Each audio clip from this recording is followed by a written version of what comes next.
Hello YouTube, welcome back to a brand new video. This is the America First Pill channel. So I want to discuss a little bit about, on X I found this thing about Iran and it lists the things about, while we sit here calling all panicked about Iran being the biggest threat for 40 years or so at least, we've been kind of over 40 years, been told just how threatening they are to us, and the media always kind of putting that in our head that we're supposed to be afraid of Iran, that they're going to attack us any minute. And of course, the biggest one's not having a nuke. Okay.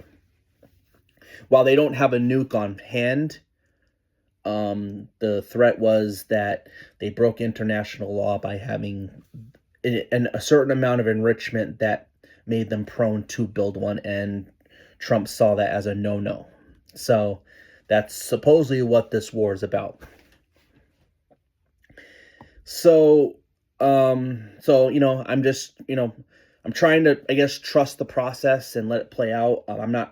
Still don't know if I approve of this decision, but it's one of these things where it doesn't matter what you think at this point. It's what already has happened, and all we can do is pray and hope this, we accomplish what we're doing and get out, and that whatever's done actually benefits America.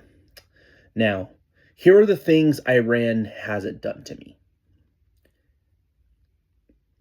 and why I believe our biggest threat lies right in front of us domestically. Ron Paul had this famous quote: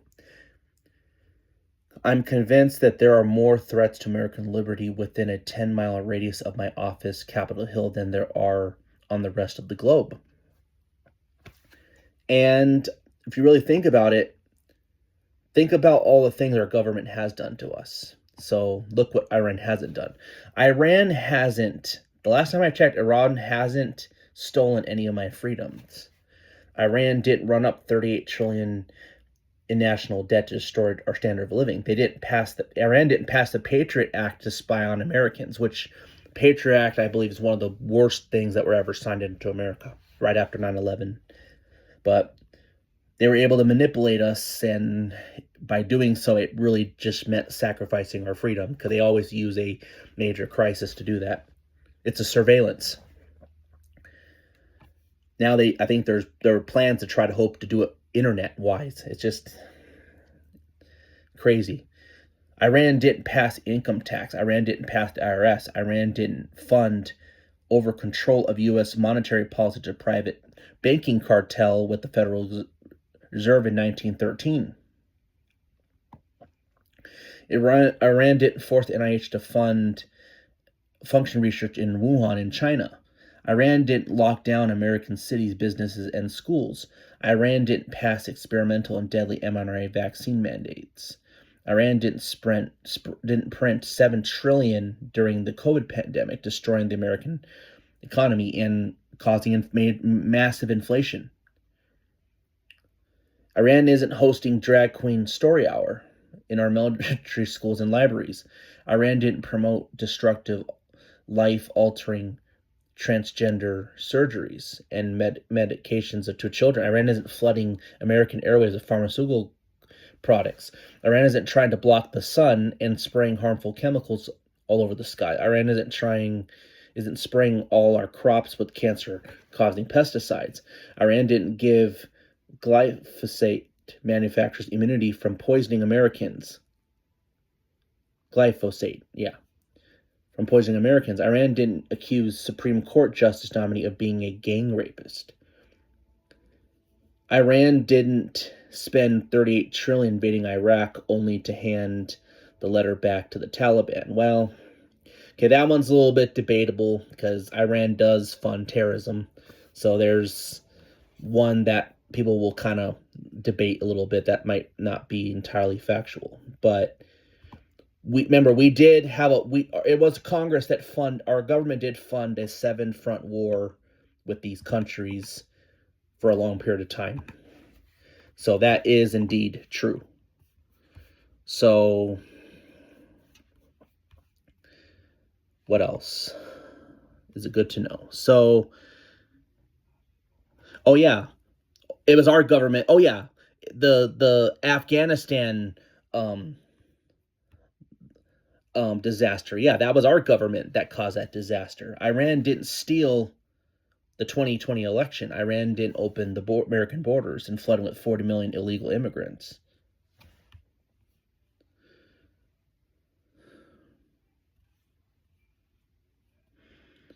They also didn't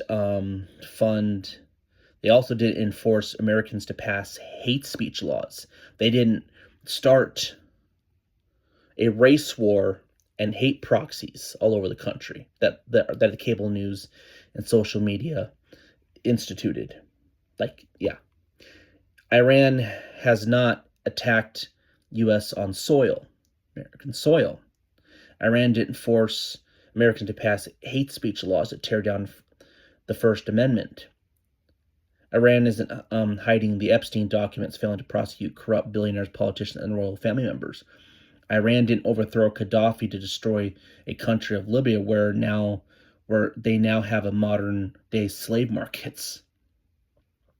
Iran didn't hide the contents of Anthony Weiner's laptops with over 300,000 emails from Hillary Clinton's included files labeled crimes against children. Iran didn't use America's intelligence agencies, FISA court, and media organizations or political class to frame Trump for treason. Iran didn't draw up plans to assassinate Julian Assange for exposing U.S. war crimes in the Middle East.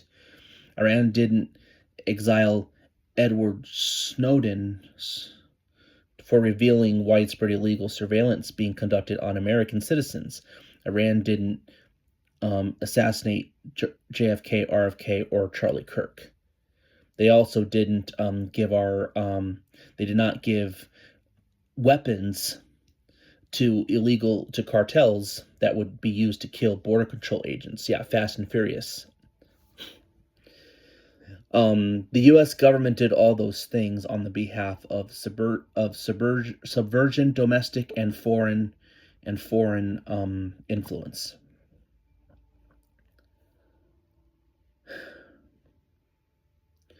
So, again, that's a real problem, and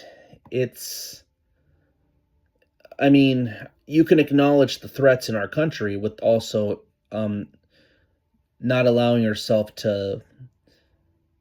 You can acknowledge Iran's threat without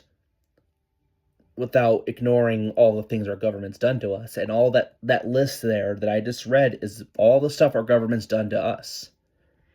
So we can complain about Iran all we want, and let's face it, we have legitimate reasons to be against Iran. I think if with them not being in power, I do think we have a potential. If I don't want it to be a forced regime change. I don't think that's benefits America. But if the regime could collapse, and because we did it, we really want it to collapse now. Hopefully,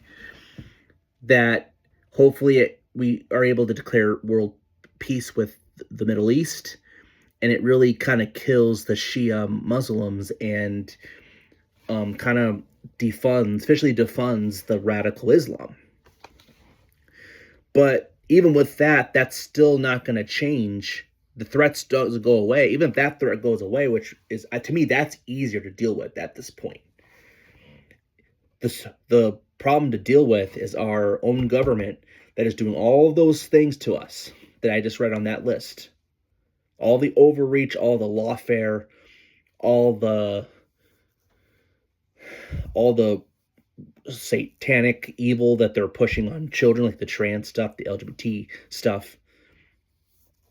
That's the threat, and if speaking out against it could get you punished.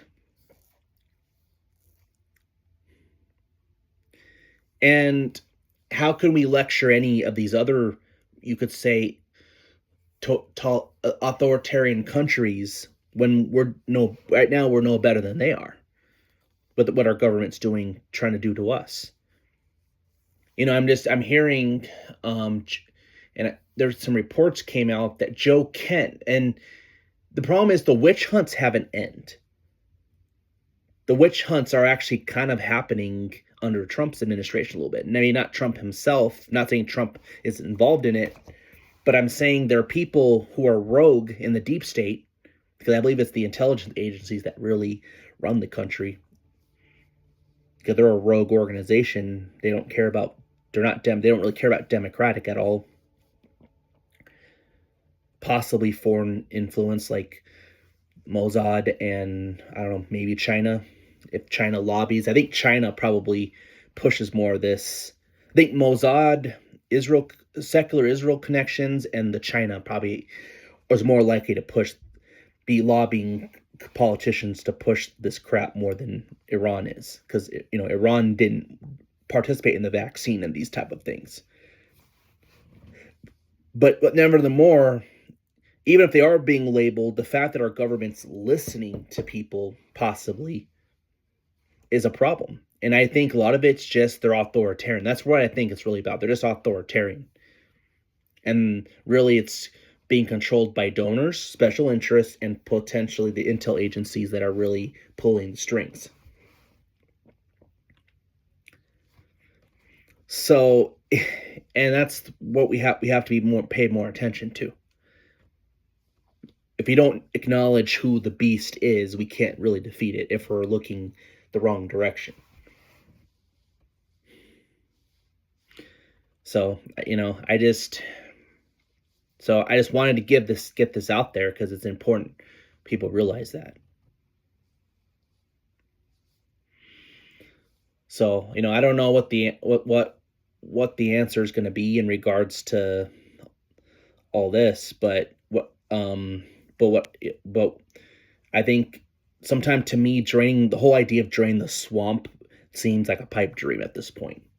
The problem is we can't even get our attorney general to arrest people, at least arrest them to give us some, at least effort that we're trying to accomplish what we voted for Trump for. And this is not all Trump's fault. He's president. All he can really do is sign things. He's pushed good policy.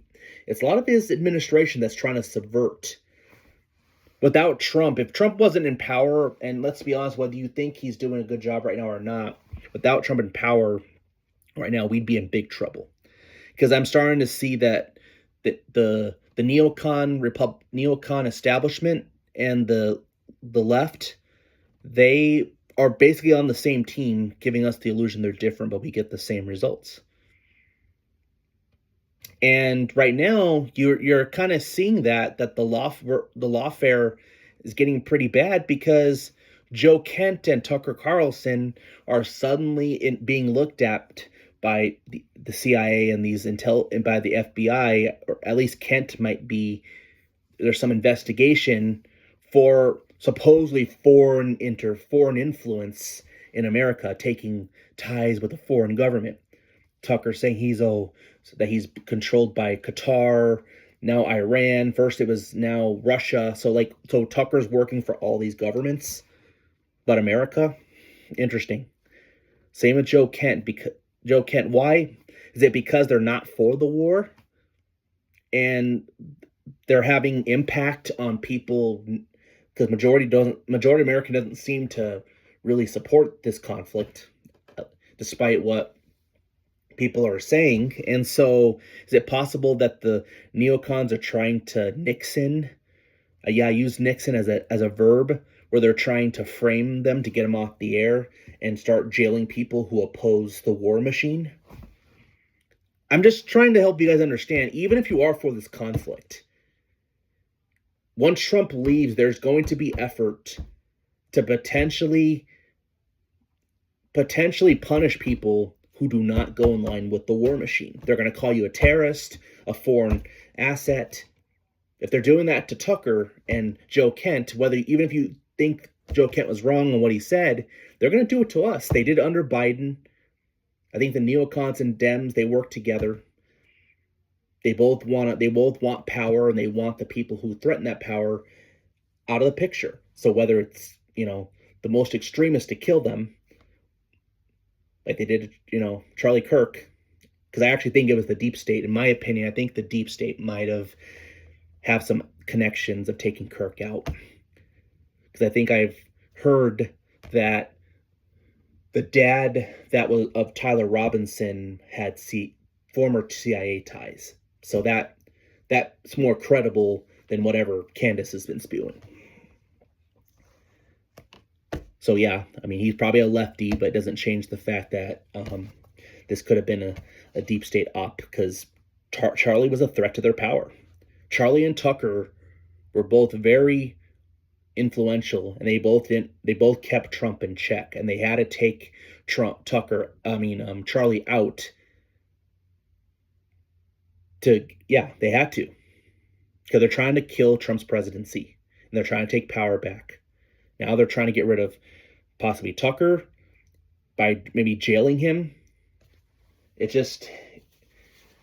really possible, and I'm not making this up out of paranoid. These are things I've been looking up that are happening behind the scenes. There's like minor investigation. I don't know if it's been official yet, but just the fact that there's flirtation of looking at them, it's not a good idea. And if the certain segments of Republicans think that's going to help them win elections by going after the most popular podcaster because he's against the war, it's going to be a rude awakening in the elections going forward, and you may never see power again. So anyway, I just want to make this video because I want people to understand the threat. And I believe it's Iran. Iran's a threat, but look at all those things I listed that our government has done to us, and they've done to us. Because I think the biggest thing we have to end is the lawfare. I think the lawfare is still going on, politically targeting people that are considered a threat. So, and targeting Americans. If they're doing that to popular podcasters, and they'll do that to America, they've already done it. So anyway, that's all I have for now. But if you like this video, let me know what you think. What should we do domestically? That's the big takeaway out of this. I mean, should we be focused more on the threats domestically by our own government rather than always hyper-focused foreignly? Anyway, let me know down below what you think. And if you like the channel, please subscribe and hit the bell for notifications. The America First Pill channel, out.